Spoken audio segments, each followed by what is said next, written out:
बताया गया कि जुमे के दिन जो सबसे पहले मस्जिद में आएगा अल्लाह उसे एक ऊंट कुर्बान करने का सवाब अता फरमाएगा। उसके बाद जो आएगा उसे एक गाय अल्लाह की राह में कुर्बान करने का सवाब अता फरमाएगा। फिर जुमे के दिन उसके बाद जो आएगा तो उसे एक दुम्बा का सवाब मिलेगा। फिर जुमे के दिन उसके बाद जो आएगा उसे एक बकरे का सवाब मिलेगा। उसके बाद जो मस्जिद में आएगा उसे एक मुर्गे का सवाब मिलेगा। उसके बाद जो आएगा उसको किसका सवाब मिलेगा? एक अंडा का सवाब मिलेगा। किसका सवाब मिलेगा? कौन सी अंडा? देखा बोल जी, मुर्गा का अंडा। एक बादशाह को मुर्गियों से बड़ा प्यार था, तो एक वजीर को मुकर्रर कर दिया था कि इन मुर्गियों की देखभाल करो, जो खाए खिलाओ, भात खाए, चावल खाए, दाना खाए, रसगुल्ला खाए, खिलाओ। हमको मुर्गियों से बहुत प्यार है। अब वो मुर्गियाँ पलती रही। बादशाह एक दिन सुबह के टाइम में वो घूमने के लिए निकला, तो मुर्गियों को देखा तो वजीर से पूछा कि ये बताओ एक मुर्गी एक दिन में कितना अंडा देती है? तो वजीर ने कहा कि हुजूर एक मुर्गी एक दिन में एक ही अंडा देती है। बोले नहीं, तो फिर हमको ऐसी मुर्गी नहीं चाहिए, हमको वो मुर्गी चाहिए जो एक दिन में 2 अंडा दे। देते? अरे बोलो नहीं।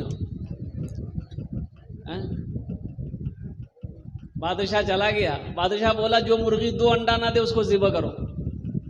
वजीर तमाम मुर्गियों को जमा करके बोला कि खैरियत नहीं है, अगर जान बख्शिश चाहते हो तो 2 अंडा दो।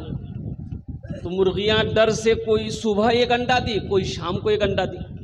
एक मुर्गी के पास देखा ये कि अंडा लेके बैठी हुई है, तो वजीर ने पकड़ा गर्दन, बोला तुरा डरने लगलू ते ये के डुमा दिलन से। तो मुर्गी बोली कि बाद वजीर साहब दरअसल बात है कि डर से हम बादशाह का बहुत मुश्किल से 1 अंडा दिए हैं, दरअसल में हम मुर्गी नहीं है, हम मुर्गा। रात 2 बजने को है, अब मैं तकरीर क्या करूं आपको बताइए। 8 बजे पहुंचे। बताया गया था कि इशा के बाद इंशाल्लाह 9 से 10 के दरमियान आपकी तकरीर होगी, लेकिन ये अल्लाह का बहुत बड़ा करम है अल्हम्दुलिल्लाह कि आपकी पेशानी में बल तक नहीं है। नींद किसे कहते हैं,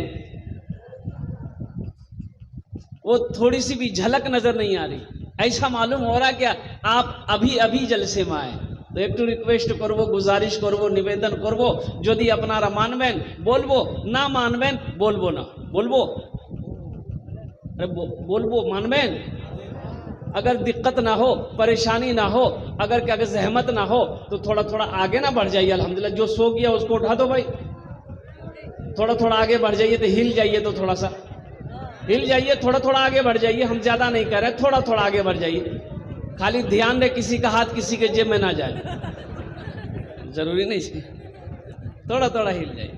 अल्हम्दुलिल्लाह, वाह भाई वाह। ये देखिए तो पढ़े लिखे लोगों की बात ही कुछ और है, माशाल्लाह। बस बैठ जाइए।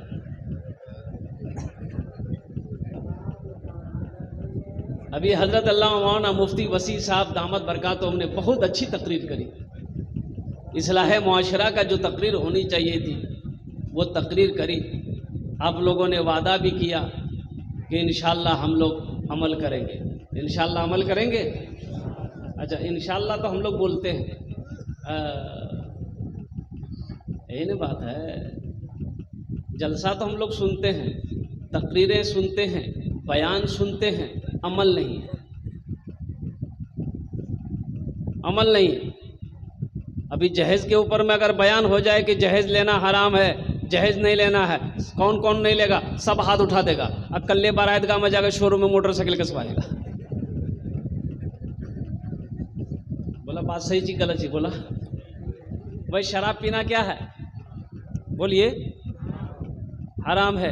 सूद खाना, जिना करना, जुआ खेलना, जहेज लेना, बोले कि आबे था भाई जहेज मांग कर लेना ये भी तो हराम है, मांग कर जहेज लेना हराम है, और हराम में पलने वाला खून जन्नत की खुशबू तक नहीं सूंघ पाएगा।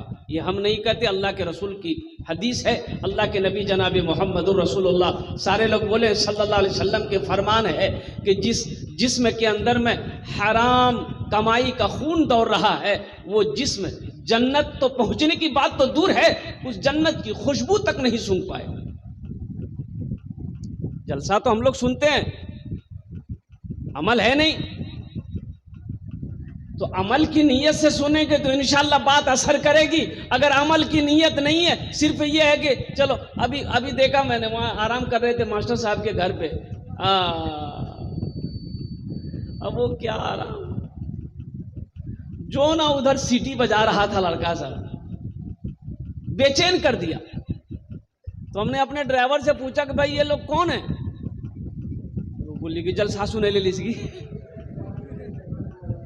जलसा वहां हो रहा कि यहां हो रहा। अच्छा देखिएगा, घर से कह के निकला है, अपनी बीवी को कह के निकला है, खुदियाग में हमें जलसा सुने लिए। माँ को कह के निकला, अम्मी जान हम जलसा सुनने जा रहे हैं। बाप को कह के निकला, अब्बा हम जलसा सुनने जा रहे हैं, जलसा यहां हो रहा है, वो बाजार में घूम रहा है। बताइए फायदा करेगा? भाई फायदा होगा?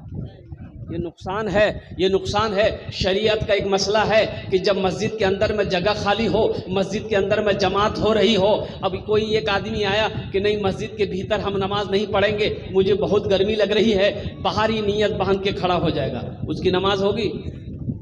बोलिए उसकी नमाज होगी? तो उसी तरीके से ये पिंडाल सजा है, इस पिंडाल के नीचे बैठकर जलसा सुनने वाले को, अल्लाह का जिक्र सुनने वाले को जो सवाब अल्लाह देगा, वो सवाब रोड पर खड़े होकर घूम कर सुनने वाले को नहीं मिलेगा। जो सवाब इस पिंडाल के नीचे बैठकर सुनने वाले को अल्लाह देगा, वो बाजार में घूमने वालों को अल्लाह नहीं देगा। जो सवाब इस पिंडाल के नीचे बैठकर सुनने वाले को अल्लाह देगा, वो सवाब दुकान पर बैठकर सुनने वालों को नहीं मिलेगा। तो इंशाअल्लाह कोशिश करें। देखिए कबूलियत की भी घड़ी है, एक कबूलियत की घड़ी है इंशाअल्लाह। और वह यूँ कह लिए कि तहज्जुद का वक्त चल रहा है, कोशिश करें कि हम यहाँ से दुआ करके उठें इंशाअल्लाह। भाई दुआ करेंगे इंशाअल्लाह। और ये भी कोशिश रहे कि जलसा जब ख़त्म हो, जब दुआ हो जाए, जब आप अपने घर को जाए, तो नमाज फजर अदा किए बगैर बिस्तर पे नहीं जाना है। नहीं तो पूरी रात का बैठना बेकार। पूरी रात का बैठना, हजरत उमर फारूक रदी अल्लाह ताला अन्हु नमाज फजर पढ़ के सलाम फेरे तो देखा एक साथी नहीं है, तो पूछा भाई वो कहाँ है? तो कहा कि या रसूल क्या ये अमीरुल मोमिनीन वो नमाज में नहीं आया। तो आप नमाज पढ़ने के बाद उसके घर पे गए, दस्तक पे दरवाजे पे दस्तक दिया, तो उसकी माँ दरवाज़ा खोली। तो आपने पूछा कि भाई तुम्हारा बेटा कहाँ है, नमाज में नहीं आया? तो उसकी माँ कहती कि या अमीरुल मोमिनीन वो पूरी रात नफल पढ़ता रहा, अब फजर में आंख लग गई, सो गया। तो हजरत उमर फारूक रदी अल्लाह ताला अन्हु इरशाद फरमाते कि काश वो पूरी रात नफल ना पढ़कर आराम कर लेता, फजर की नमाज पढ़ लेता, सबसे ये बेहतर हो। बात समझ में आ रही है ना? तो नमाज का वो मकाम है। इसलिए मेरे बच्चों, मेरे नौजवानों, कितने लोग तैयार हैं कि इंशाअल्लाह हम आज से फजर की नमाज इंशाअल्लाह अदा करके ही बिस्तर पे सोएंगे इंशाअल्लाह? कितने लोग तैयार हैं? माशाअल्लाह। अच्छा हम लोग हाथ उठा लेते हैं। अल्लाह इन हाथों को उठवाना मेरा काम था, हमारे बच्चों के, नौजवानों के दिलों को बदलना तेरा काम है। इनके दिल को बदल दे, इनकी ज़िंदगी को बदल दे, इनके हालात को बदल दे। या अल्लाह इन्हें पक्का सच्चा नमाजी बना दे। आमीन बोले अल्हम्दुलिल्लाह।